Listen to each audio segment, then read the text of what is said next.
everyone, and welcome to today's Twitter space on Web3 marketing. I'm Mariana Kotik, and I'm thrilled to be here today with our guest speaker, Emily Lai. And Emily is a growth and performance marketing expert with over 8 years of experience in the industry. She's currently the VP of Marketing at Hype and co-founder of More Human Media. And Emily manages teams focused on growing companies, and she has worked with more than 100 brands, which is quite impressive. So we're super happy to have you here, Emily, today. And today we'll be discussing the latest trends in Web3 marketing and sharing some tips for brands and marketing professionals that are looking to reach and engage with Web3 audiences. So welcome, Emily, and we're super happy to have you here. How are you today? Hey Mariana. First off, can everyone hear me well? Is my microphone working? Yeah, perfectly. Awesome. Thanks for having me. I'm excited to talk about Web3 growth and marketing in this space. Currently in Brazil, so it's 1 p.m. here, and it's been a pretty busy day at Hype.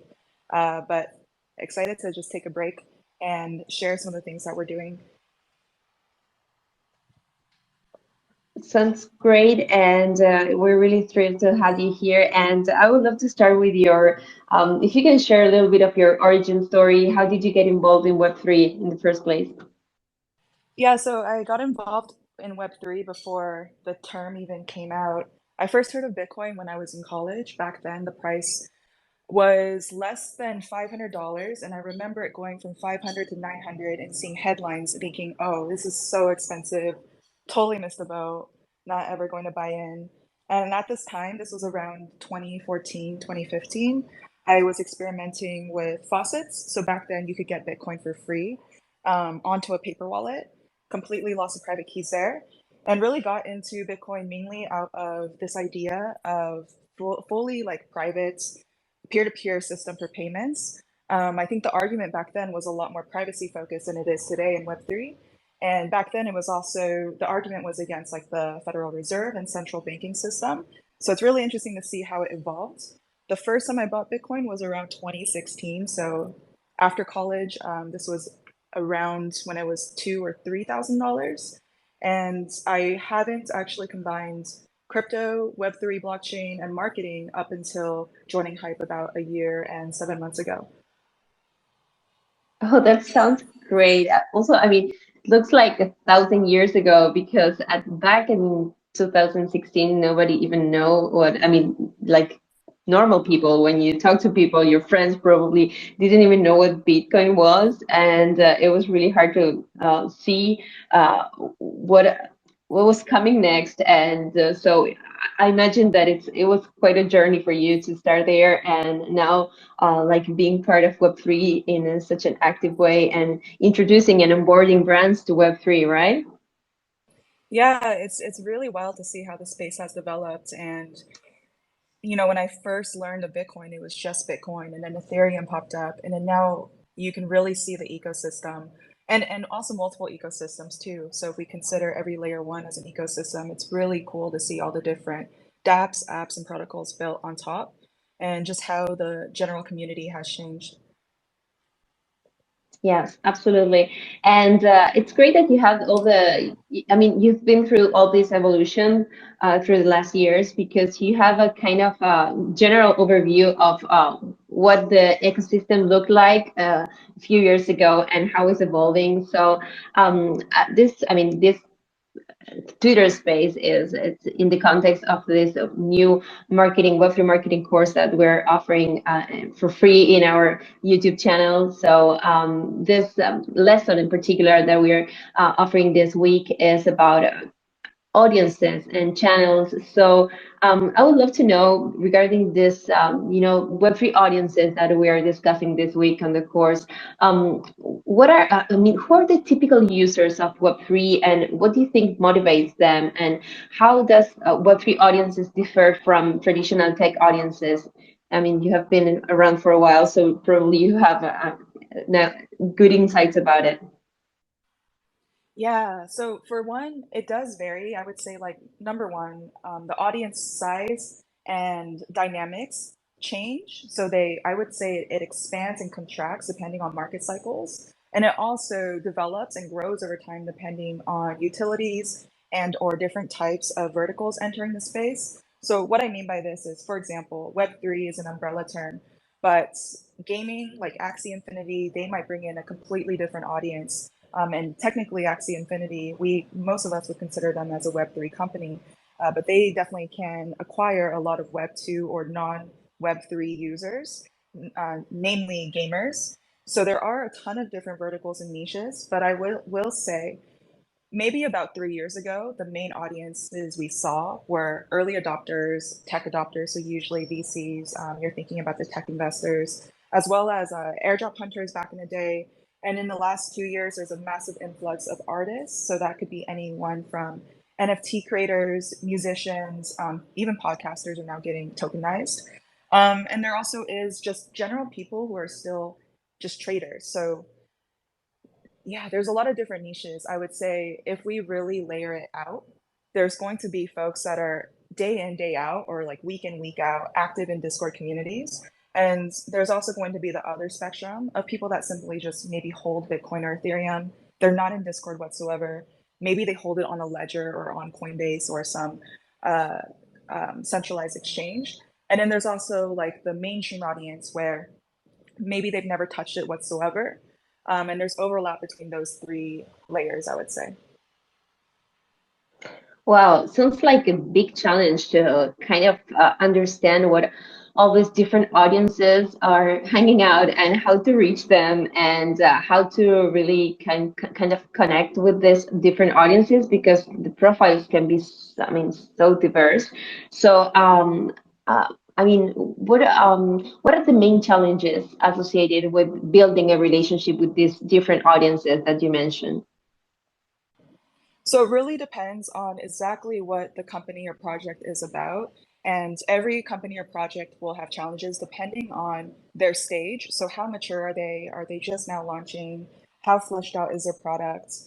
Is there active utility or value position to the community? And also, how big is the actual market size or TAM? So total addressable market, which tends to decrease when the market contracts. So to give you a perfect example, like DeFi summer, that was maybe, was it 2 years ago now, a year and a half ago? And when the market cycle tends to be more frothy or bullish, you're going to attract all sorts of people that are more willing to take basic actions that we track in marketing as conversion, whether that is like joining your Discord, following you on Twitter, or interacting with the protocol, than you are in a bear market. So I'd say like the challenges are a case by case basis. And the way we target audiences at Hype, or at least in a marketing agency, cater towards Web3 companies is number one, we have to help them define their KPIs. So what are they actually looking to do with their marketing efforts? What are those milestones? Sometimes that looks like getting a certain amount of people contributing in a community. Maybe it's getting a certain amount of users interacting with the protocol. Whatever those KPIs are and goals and metrics, we then have to reverse engineer. All right, what is the value to a certain user and who is this user and where do they spend time online or offline? So I'd say like the challenges are very case by case. If you have a specific vertical, I can touch more clearly on some ways that we would get around the strategy side. Yeah, that's super interesting. And also, I can see that it takes a lot of research to understand what a brand needs or what a project needs in terms of building a campaign or like reaching the right audience and the way you kind of can reach this audience.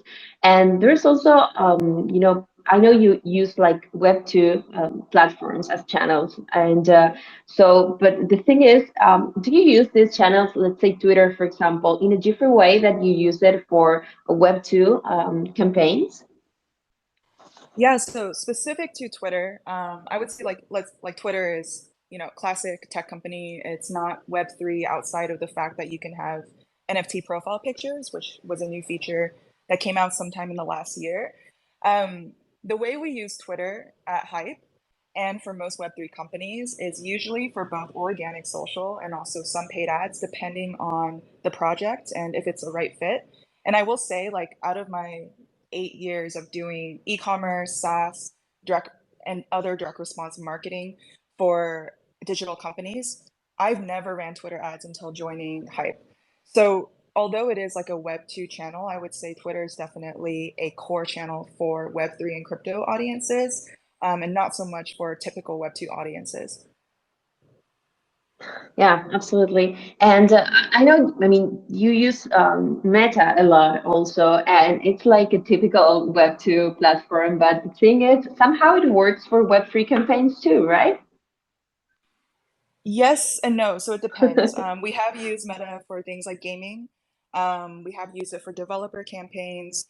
If it's something like if you're a centralized exchange, you're likely on Meta, hardware wallets. Again, it depends. For example, if you're going to say you are I don't know, something like a perpetual trader protocol, Meta might not be the best fit. Maybe give it a test.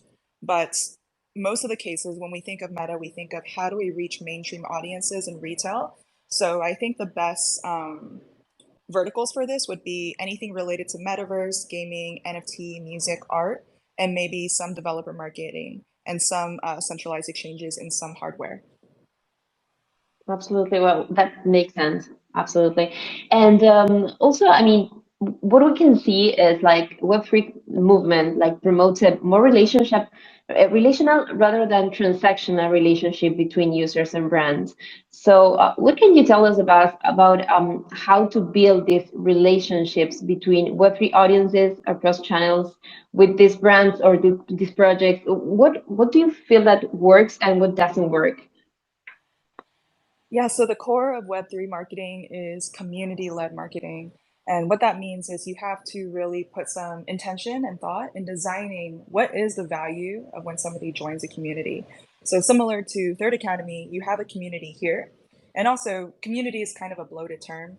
I would say community isn't exclusive to Web3. So for example, in non-Web3 companies, you might consider community as loyalty programs or joining in real life events, or maybe even if you are like you listen to the podcast or subscribe to the newsletter and engage with the content, all these things, depending on the project, you could define as a community focused or engagement metric. Now, the way I would look at designing a community in Web3 is very similar to how you would design a community in general, which is when you are onboarding somebody into your community, what value do you want them to take away? And so for some protocols or projects that might include you want them to start building on your project or protocol. Maybe it's a developer, and maybe your community is ensuring that developers get appropriate support and live feedback on anything they're building. So it could be like live customer support as well as connecting them with other builders or investors. That could be like a incubator type of community, or maybe it's something else. Maybe it's like giving your users access to contributing to product feedback, product changes, and giving them an active voice in how your project or product is developing. So yeah, it comes down to what is the value and what do you want your community members to gain and take away from when they first enter your community. Yeah, I think value is definitely the key, and I love that you mentioned that. And also, we have discussed this in the past, which is sometimes we think, okay, Web3 marketing have a lot of differences with Web2 marketing, but there's a lot of things that you can bring from Web2 marketing and you can still like use in Web3. And I think there's a lot of people probably listening to this space that are looking to jump from Web2 to Web3, and they can be curious about what are the transferable skills they have and they can use in Web3. And also, I mean, what do you think that is like the same or similar, and what do you think it's really different other than what you already mentioned, which is the value and the community in Web3? I don't know if my question was clear. Yeah, it makes sense. I would say what is same or similar is fundamentally like marketing has foundations. So you need to think, what is your project? What are the benefits? Who are you targeting? Why do they care? So like fundamentally, that never changes when it comes to marketing or communicating your benefits or value proposition to your target audience or prospects. And the way you distribute content does vary slightly. So I would say there's a few things I've wrote in the past or about how much more resourcing you typically need in a Web3 project because of that community-led component. So what I mean by this is there are multiple channels to reach your audiences. There is organic social, for one, and that could be Reddit, Twitter, sometimes it could be Instagram and Meta. There's also paid advertising, which is a targeted layer on top of that, and that could include Google, YouTube, Snapchat, Meta, the list goes on, display networks. And then there's also Discord, and all of these things require content. So what this means is you need like a marketing strategist, a content planner, a content creator, community managers. Ideally, when the community size gets larger, you need multiple community managers for multiple time zones. You need the social media manager, the paid marketing, media buyer. There's a lot more resourcing, I think, it takes to make a Web3 project successful in the long run. And that's just the marketing side. That's not including the tech development and product side. Whereas in Web2, or let's call it non-Web3, so let's just think of like a typical e-commerce funnel. It's been proven over and over again, just like with drop shipping or Shopify stores, that you can set up a website, have a really compelling product, have creative, just like an awesome video, awesome copy, awesome image, and a run ads. And you can do this with like a one person show in a cave or just like a few contractors or freelancers if you know the full funnel and flow. So I would definitely say the challenge is like fundamentally, marketing is always going to be the same across the board. But the challenges with Web3 is that you do need multiple people in different places or multiple talent, and then also a way to synchronize all these different channels together. And that's something we're working on at Hype, which is making Web3 marketing more data driven and thinking about how do we connect all these different channels and yeah, distribution channels and places where we target or engage with communities in one place. And as of right now, we're still using a lot of Web2 tooling to do this, but I do envision in the future there might be more Web3 friendly tools that emerge. Essentially, Web3 tooling meaning maybe they can capture things like wallet addresses or wallet connects or integrate with multiple interfaces.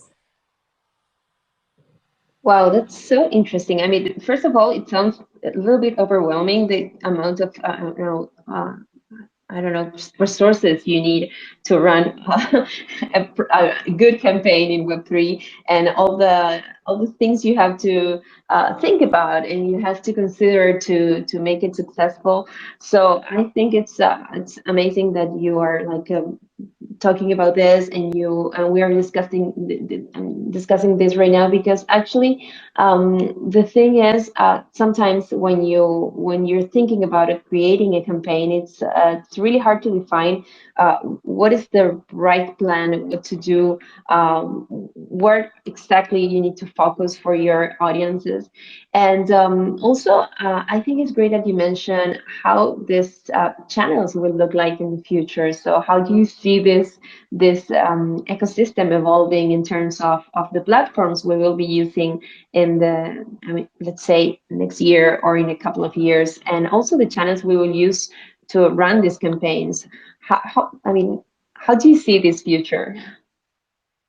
Yeah, so it's still super early, but there are some Web3 ad networks coming out. And what this means is essentially with all these gaps popping up. So, for example, if you could get some placement on, I don't know, CoinGecko is an adapt, but that could be like a Web3 publisher site. But adapt is essentially anything that is built on the blockchain with a possible wallet connect on the front end. There are Web3 ad networks that allow you to target wallet addresses based off of their wallet holdings. And depending on this archetype or segment that you create from what somebody holds in their wallet or interacts with, you can send them personal messages via these display networks. So that's one thing that we're exploring. It's still super early, so there's definitely not as much scale as, say, Meta or Google. Some other things we're thinking about and exploring too would be things like on-chain messaging. So maybe this is something related to some of the decentralized social networks and graphs coming out, or peer-to-peer messaging, where if you have a wallet address, you can send them a message. There's still an issue here with how you drive people to see the message, whereas since we spend a lot of time on Instagram, TikTok, Meta, whatever your like your social media of choices, these platforms do get a lot of engaged users and can show ads this way. I think something else to consider as well is just as we build out the ecosystem a bit more, new ways to reward users. So airdrops are a thing. However, number one, you don't really get a notification when you get an airdrop, and it also does look quite spammy at the current moment. So as we get more utility and decentralized social media tech built out, these could be new ways to also target and send messaging or ads to users based on their wallet address. Yeah, absolutely. Yeah, I agree with everything you said. And of course, there's a lot of education we have to do on the way to to get higher rates of adoption. So I guess another challenge is when you have a new project and probably you want to include people who's new in the ecosystem, you not only have to promote the product or the project, but you also kind of have to teach them how to use the Web3 tools and to understand this kind of things that you said. Okay, you don't get a notification, so sometimes there's a lot of looks like there are a lot of things that look scammy and could be like hard for people to understand if they are really getting like a reward that is like for real or is just a scam. So I guess there's also a big challenge for projects to educate audiences, right? Yeah, definitely. Like part of the marketing strategy is layering it with a mixture of what your educational pillars are. So that could be anything from what we're building, what our vision and mission is, current utility that we have live now, maybe highlighting things that the community has used your project or built on your project that is already active and live.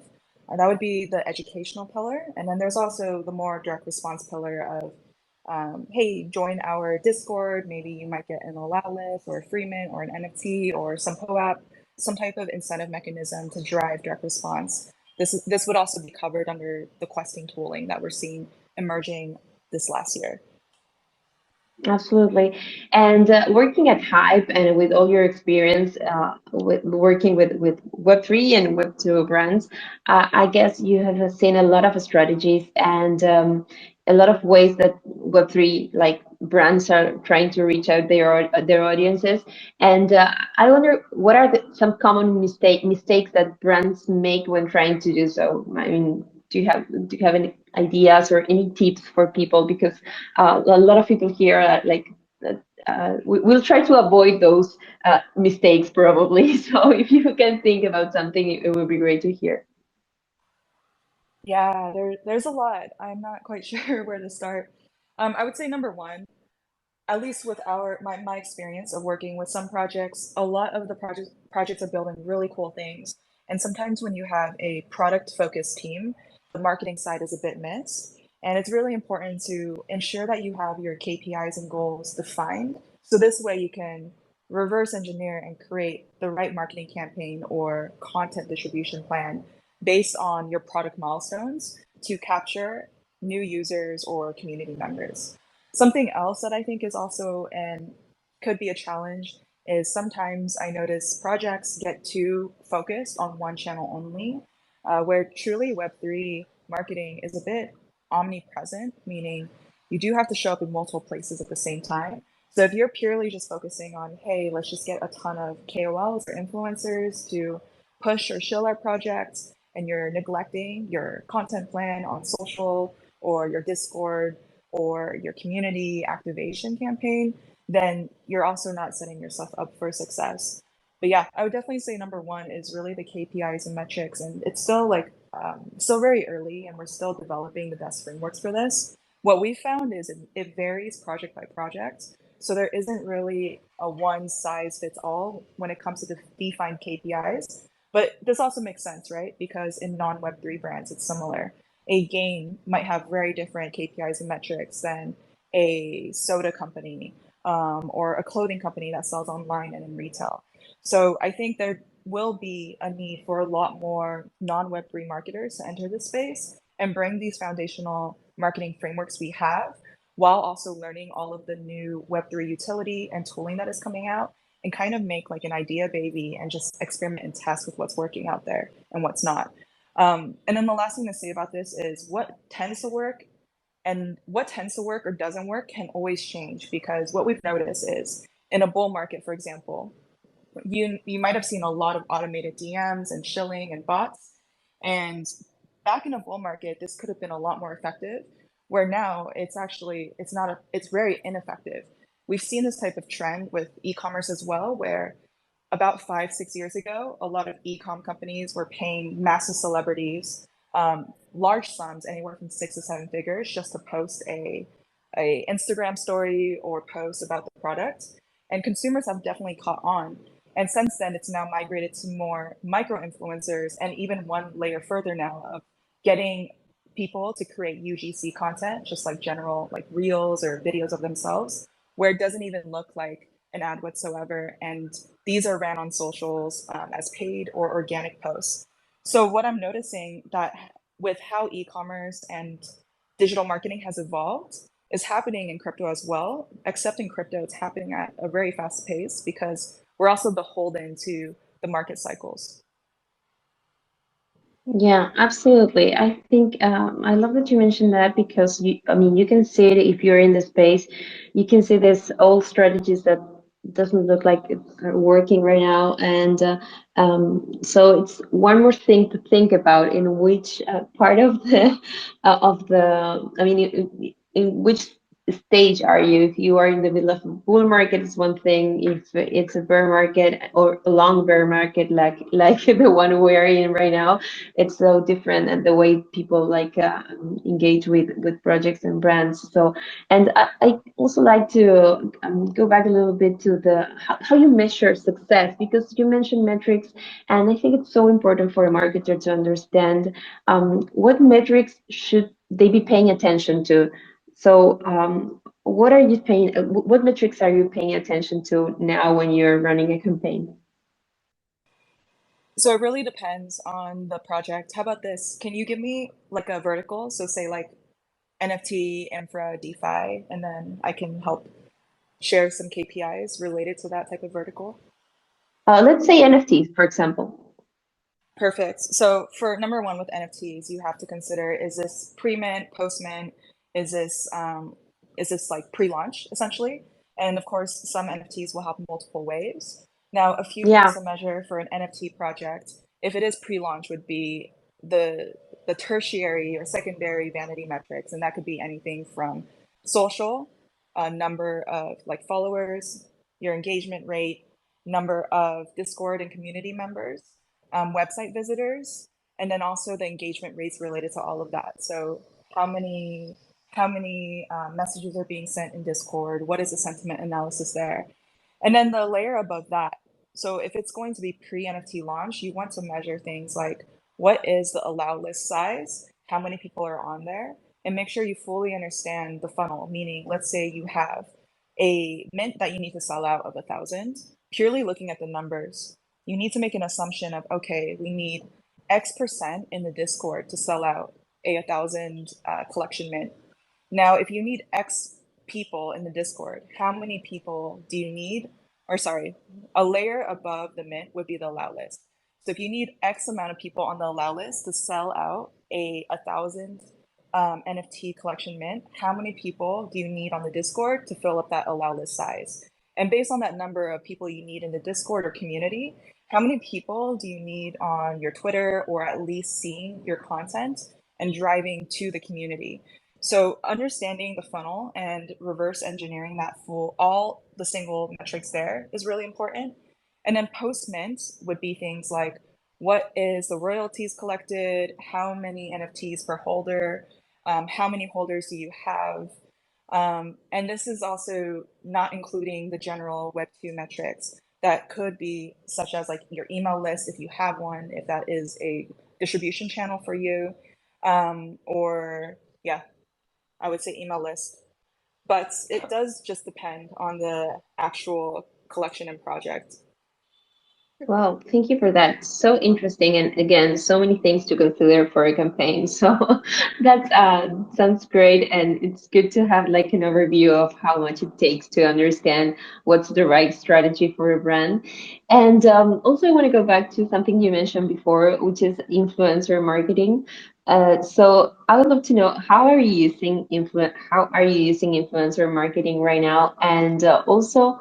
How do you see the relationship between Web3 and influencer marketing evolving in the future? And of course, some of the best practices for working with Web3 influencers that you have tried in the past.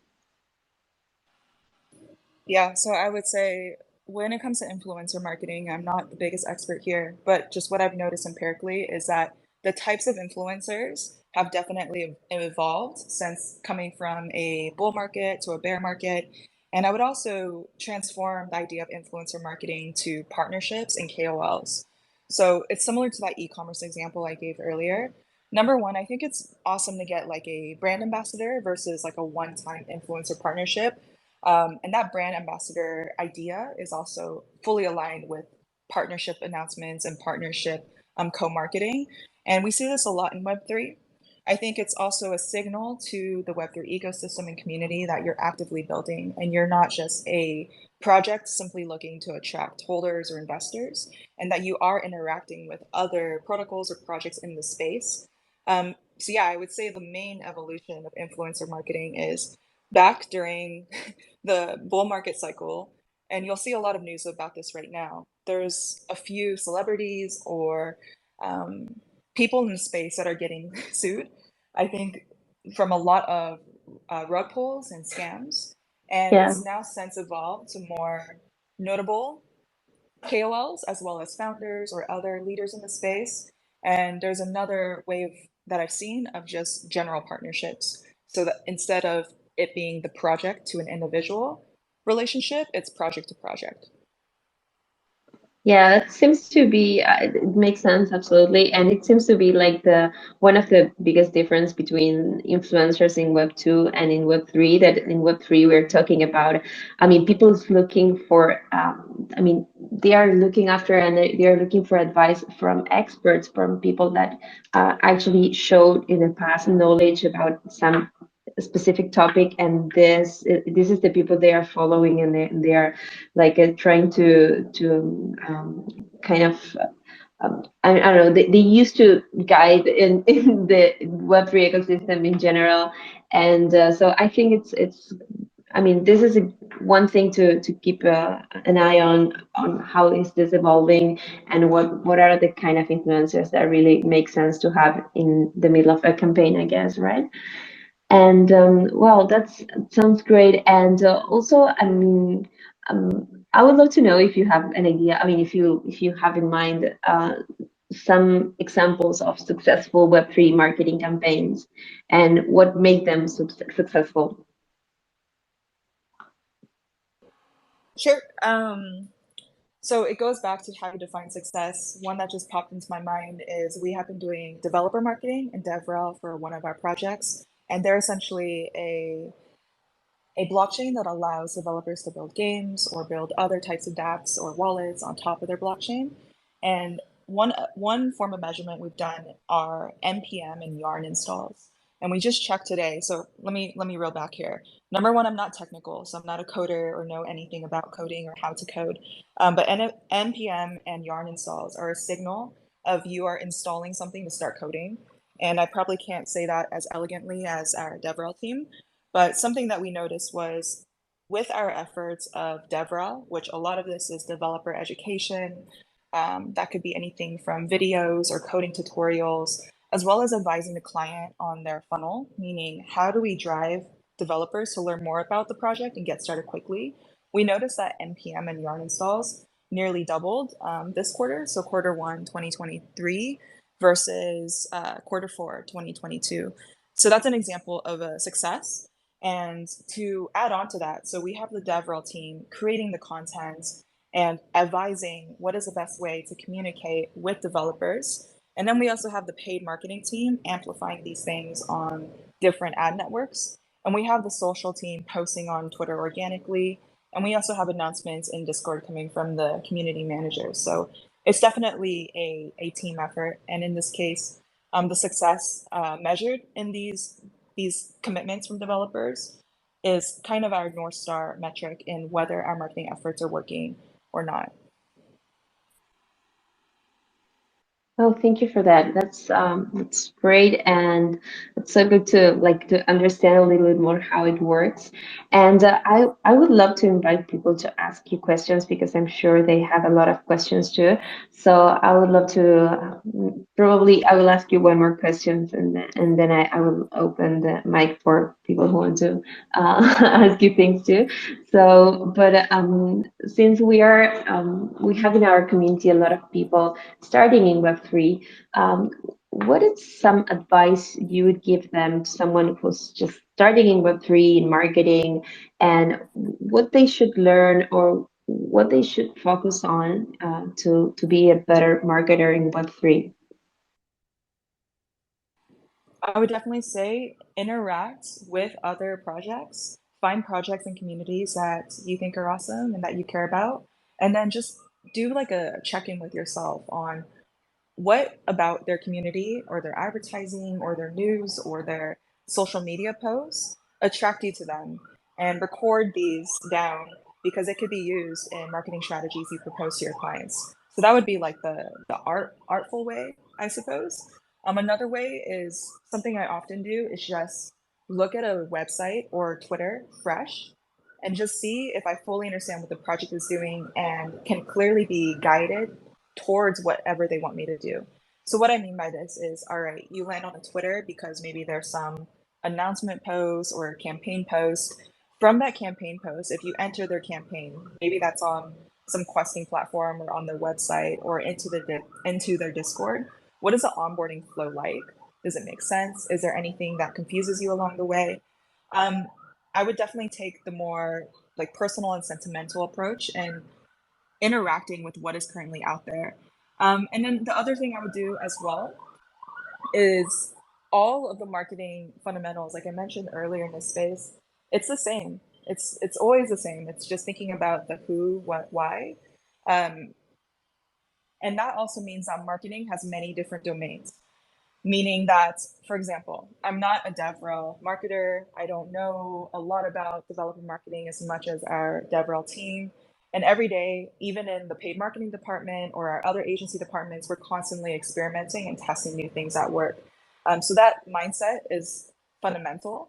If you're a brand new marketer, whether that's Web3 or Web2 or not, or Web3 or Web2 or just like non Web3, I would consider trying different domains and seeing what you like more.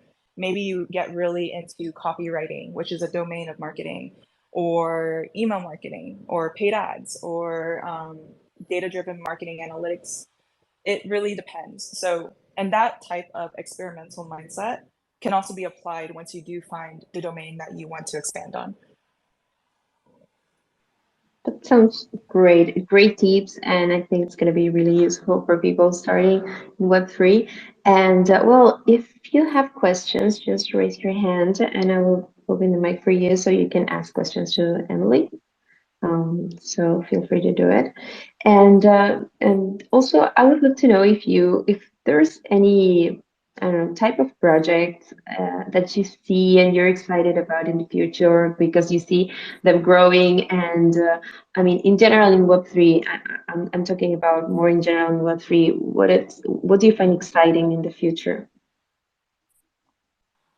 I'm really interested in two things. I would say number one is just decentralized identity right now. So I think earlier in the space I mentioned it's crazy because when I first entered Bitcoin, it was all about privacy first and becoming sovereign, and we don't necessarily need a central banking system. That's debatable as well. But it was really like the privacy side that got to me. And right now we have ENS everywhere. We have all sorts of different DIDs. And we also, this is actually something to share with the group here, but there are a few companies out there that can match your ENS on your Twitter to the NFT that you link to your profile picture and create a profile of you. And us marketers can use that in targeting. So it's very interesting because a lot of this Web3 ad tech is coming out. based off of Web2 principles. It's still capturing data. In this case, it's not like you're cookied or pixeled, but you have your wallet address out there for the world to see. So I'm curious to see, as privacy and decentralized identity evolves, how we will be able to control what we share and not share while also owning that data. So that's number one. And then number two is just this bridge from big brands that maybe have never done anything in Web3 or are not identified as Web3 companies, and how they're using blockchain technology. Maybe that is through on-chain loyalty programs or some type of like mechanism related to gamifying the community with tokens or POAPs, NFTs, whatever the case is, to create community and not be a fully decentralized company, but still utilize the technology and reward their customers, users, community members, whatever they decide to call. I think a lot of these things are still very early, and what you see in the news of really large brands experimenting with this is awesome. It's it's a lot of these big brands spending large budgets that they have in R&D and experimentation, but it also does educate a lot of the mainstream retail users and just mainstream users outside of crypto Twitter to experience what blockchain tech can enable. I think it's still very early, but we will see this develop more and more over the next few years. Absolutely. Yeah, definitely. Uh, well, I'd love to invite Ivan. Do you have any questions for Emily? Welcome. How are you today? Yeah, hi. Uh, Thank you for the hosting the space, and thank you, Emily, for your impact on the space. My question is about what is your take on the difference between marketing for the users, for the regular users who use dApps and make transactions, and between marketing for businesses? Because why I'm asking this, we know that many projects do not survive until the next bull run, and some of them are just dead by the water, and some of them are trying to pivot from users' perspective, from the users' focus to the businesses. And what is your take on that? And what could you recommend? Which tactics maybe? Thank you. Great question. So it sounds like you're asking about what is the difference of B2C or business to consumer marketing versus B2B, business to business marketing in Web3. Fundamentally, I would say it's the same as non-Web3 companies. So when you're doing business to business marketing, you have to think about where these decision makers are living. This is a very generalized example, but for example, LinkedIn usually is known as a more B2B focused channel. Whereas with retail or mainstream users, you're thinking about social networks, Twitter, LinkedIn, TikTok, whatever the case is. When it comes to B2B, so I see on your profile you work with Aura, part of Near's ecosystem. Um, when you're thinking of users for Near, so we worked with Near last year, and a lot of what we're doing for the foundation and ecosystem was how do we target developers. So we identified developers as users. And the end KPI for users was, hey, you should build on our blockchain. And this is why these are all the reasons. Near is fast, it's secure. Look at all these other cool projects being built on Near. And I'm not exactly sure who the target market is from the business side, but you're likely looking at, I'm assuming, other partnerships or other projects to partner with or enterprise. I'm not quite sure, but that would be more business development. So it's more one-to-one versus one-to-many in the case of B2C versus B2B. I appreciate it. Thank you, Emily. You're welcome. Thank you, Ivan, for your question. And we have Triple with a question too. Welcome. How are you? Yeah, all right. Good evening. Yeah, thanks for the space. We've learned a lot. I want to ask a question about most Web3 projects. They tend to put marketing after product launch. About hyping the project after they've already launched the product. So now, what is the go-to strategy on marketing pre-launch and post-launch of the product? Because I'm chatting up with a guy. They've been building for a long time, but there's no awareness, there's no brand awareness, and they were mostly focusing on putting on marketing campaigns after launching the product. Like as someone with experience, what do you say about the strategy to use in marketing before launching a product and after launching the product? Yeah, this is a great question. It actually reminds me of something I missed to say earlier. It's maybe a difference. It's definitely a difference. It's maybe a challenge that community first or community led marketing in Web3 means that prior to your product being launched, you can actually build your community. And in this case, your community could be the actual product. Um, a really good example of this is Safari. So, Safari is a community for Web3 marketers, and they have not shared their Web3 attribution tooling yet, even though they have a pretty healthy and thriving community of Web3 marketers. And they use these people in their community to likely test the product, get feedback, user reviews, and focus groups. Um, so what I would say is your question about how you would change the strategy for pre-launch or post-launch. So pre-launch of a product, it's definitely you want to sell your vision to the community and get people onboarded. And it goes back to what is of value when they first enter the community? Why should they care? Are you building something that is fundamentally different than what we have now and better? And if so, who are the right people that would care about this? A Web2 example of this, because this doesn't just exist in Web3, would be crowdsourcing or crowdfunding campaigns. So think Kickstarter, Indiegogo, where you want to get a proof of concept. A difference is that you're collecting people with their funds on the front end website versus in Web3, where it's an active live community, either on Telegram, Discord, or maybe some other platform you're using, where they can interact, provide feedback, and also vote and delegate or have a voice in how your product gets launched and developed.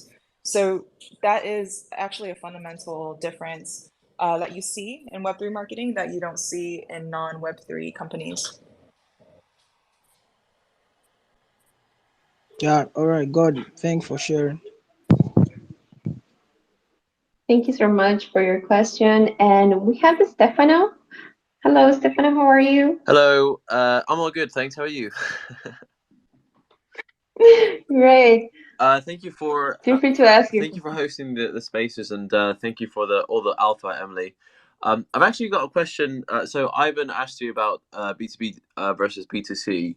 I have a very strong B2B marketing background, and one of the things that I've been thinking of is how do you get user insights of your community on and all that other stuff. So basically, in the B2B side, what I used to do is you just have conversations with your customers and you find trends with what they say, and that's what positions your content, that's what positions your messaging, and everything else. And now I'm thinking, how can I emulate that with like a consumer facing brand, not necessarily Web3, because I guess it's if you're doing consumer, it doesn't matter if it's Web3 or not Web3. But how do you gather those insights without having to do like your typical customer research of running polls and running that sort of thing? Because one thing I found on the B2B side, if you do run polls, is more often than not people find the quickest answer rather than like a genuine answer. And when you ask questions without like select 1 to 10 or that sort of thing, you often get like the really golden nuggets of information. And I'm wondering, have you guys at Hype tried anything similar to this before? Do you mean on the B2B side or B2C On the side? B2C side. Cool. Yeah, I would say on the B2C side, it's very similar to your framework in B2B, except you could use tooling to analyze the community sentiment. So for example, if you're seeing certain patterns and you, number one, let me go backwards here a little bit. You could create in your community a channel specifically on questions, feedback, suggestions, and then you could use tools or have your community manager manually analyze this and pull insights from that. You can also have focus groups or user reviews and incentivize your community directly for doing this. So I would say it is quite similar to the B2B model. It just comes down to how do you drive engagement and visibility of these questions that you'd like answered. Yeah, that makes sense. That's something that I've been trying to do with our community at Vemp. It's incentivizing. I just hate the thought of incentivizing with just tokens and stuff to answer questionnaires, but maybe it could be like a quest or something like that. So, yeah. Something else it could be as well is take a look at your community analytics. There's this like 1-9-90 rule where 1% of your community are your super contributors, 9% are active, and then 90% are lurking. And of course, these ratios might vary for every community, but at a foundation, every community is going to have different types of people. If you take a look at the most engaged, maybe you can create a channel or a group and just have one-on-one user interviews with them or a group interview. And then if they are sharing some type of common pattern in terms of their answers or sentiment, you could double check with the rest and wider side of your community. I think having this type of collaboration helps to nurture your community and build it over time. Community definitely takes some time to nurture and build. So you will see some people emerge or groups of people emerge over time as those who are believers, and their belief gets developed and nurtured based on how you interact with them. So it's like a two-way relationship. Got you. Yeah, that makes a ton of sense, actually. Thanks for that. You're welcome. Well, thank you so much, Stefano, for your question. And Obi, hello, how are you? Hi Mariana, good to be on the space. Hi Emily, I really appreciate the tips you've given so far. And my question goes this way. So it's popularly been said that a social media marketer or a social media manager rather, it's involved, like it's mainly focused with targeting audience or targeting potential audience into the community.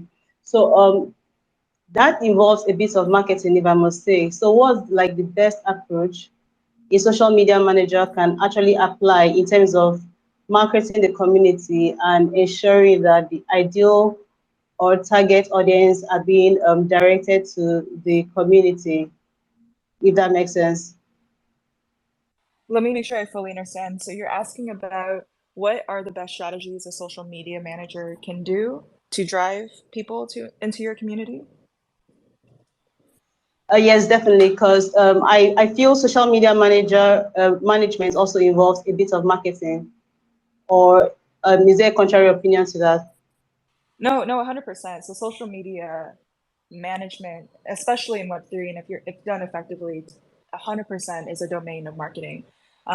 So let's zoom out a bit. So social media marketing is at its core, it's posting content on your social media and using social media as a channel to communicate with your community members and or possible people that would be a good fit to join your community. Now, what this means is you need a content plan on social media, just like you would need a content plan in how you roll out announcements on Medium, your blog, your Discord. And what we do at Hype is we look to centralize strategy. So strategy should always be in the center or the focal point. And what strategy breaks down into includes your content pillar and content plan and content calendar.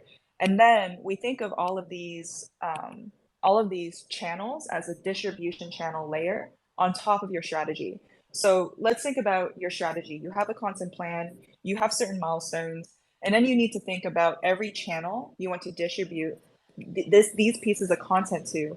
And that will include social media, which is could be Twitter, could be Reddit, could be Instagram, as well as paid ads, as well as announcements on your blog, whether that's Mirror, your website, or Medium, as well as announcements directly to your community themselves. That could be like a Telegram group, Telegram announcements, or Discord announcements. What I would say specific to the social media manager is take a look at the content calendar as you're posting. Figure out what is the baseline metric, meaning what is the baseline for engagement rate, views, impressions, and adjust what you post on social, whether it's content or format, to improve or ensure it doesn't stagnate. So it's still a lot of testing and experimentation, but it definitely is a marketing channel and can be used to drive to the community. Now, the second piece of that is how do you drive somebody to the community? You have to think of a marketing funnel. So why would somebody care to join your community? What is the value of the community? Is there some type of campaign going on, or some type of educational content or something that will benefit someone from joining your community. This is where you have to look at content pillars. So maybe it would be a mixture of reactive tweets, so reacting to other Twitter profiles that are adjacent to what your project does that you manage. It could be making sure that you have evergreen content lined up, so reiterating educational pillars, what your project is about, what is getting built, new product launches, new announcements. And then it could also be campaign posts, so general campaigns that are for the community. I would look at what is this content pillar mix that you have, and also just double check the KPIs and metrics to know how to adjust or change things based on what you're seeing in the data. Thank you so much. That really makes so much sense. Thanks. You're welcome. Oh, thank you so much. Those were great questions, and thank you, Emily. It was great having you today. I think that's all the time we have for today, but of course, I really appreciate all the insights and everything you brought here to to this space, Emily. Hopefully, we will have you soon again to keep talking about it, because there's so many things we can discuss about Web3, and there's so many experiences you can share with us, and thank you for that. Yeah, thanks so much for having me. One last thing I want to say is everything I said today is subject to change. By no means I'm an expert. I'm learning every day as well. The space is changing and developing very fast. So as a marketer, just make sure you're always testing and experimenting, understanding what your KPIs are. And it's a constant, a constant relationship of improving your campaigns. Absolutely. I mean, keep learning. That's a very good tip, because that's what we're all doing. Like, keep learning every day, because everything is it's changing every day. So I think it's great. Well, thank you so much. And well, we hope you'll find this discussion and this conversation insightful and helpful. And if you haven't started yet, it's not too late to start our free Web3 Marketing 101 course. You will find it in our YouTube channel. And don't forget, we have Twitter Spaces every Wednesday with marketing expert like Emily, and we will love you to join us next Wednesday for a different topic, and we will be discussing paid marketing actually next week. And also we have community spaces every Friday here. So in those spaces we will be discussing the lesson of the week, and we will having this Q&A sessions. So you're welcome to join our Discord server to keep to keep up with all the courses and all the news and updates. And thank you, everybody. Thank you again for joining us today, and we look forward to seeing you in the next one.